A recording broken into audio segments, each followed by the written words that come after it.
Moscow में रूसी सदर पुतिन की ज़ेर सदारत सफरीकी मुज़ाकरात हुए, जिनमें अज़रबैजान के सदर इल्हाम अलियव और आर्मीनिया के वज़ीर आज़म निकोल पेशिनयान ने खुसूसी शिरकत की। इस मौके पर रूसी सदर का कहना था कि रूस दोनों ममालिक के साथ खुशगवार दोस्ताना ताल्लुकात को कदर की निगाह से देखता है। उन्होंने मजीद क्या कहा, देखिए शाहिद घुम्मन की इस रिपोर्ट में।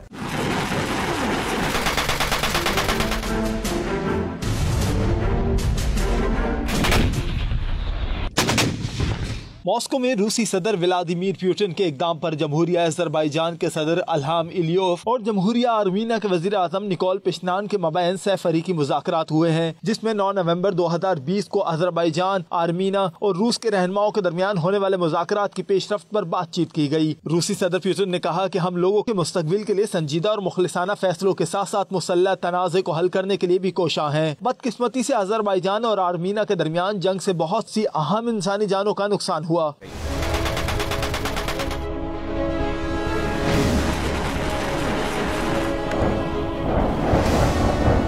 सदर पुतिन ने कहा कि फ्रीकैन की दरख्वास्त पर नागोर्नो काराबाख और राहदारी के साथ राब्ता लाइन पर जंगबंदी की तामील पर निगाह रखने के लिए एक रूसी अमन फौजी दस्ता तैनात किया गया है। रूसी अमन फौजियों की इस इलाके में 23 पोस्टें मौजूद हैं। उन्होंने कहा कि अब खित्ते की सूरत हाल पुरसकून है। हम दाखिली तौर पर बेघर अफराद और महाजरीन की बहिफाजत वापसी के लिए बहुत कुछ कर रहे हैं। 14 नवंबर से अब तक 48,000 से ज्यादा अफराद काराबाख वापस जा चुके हैं। मजमूई तौर पर 15 लाख टन से ज्यादा इंसानी इमदादी सामान और तिब्बी इमदाद फराहम की जा चुकी है। 479 हेक्टेयर से ज्यादा इलाके को बारूदी सरंगों से पाक कर दिया गया। 182 किलोमीटर सड़कें, 710 इमारतों ढांचे की जांच पड़ताल की गई। 22,000 से ज्यादा बारूदी मवाद को तलाश करके तबाह कर दिया।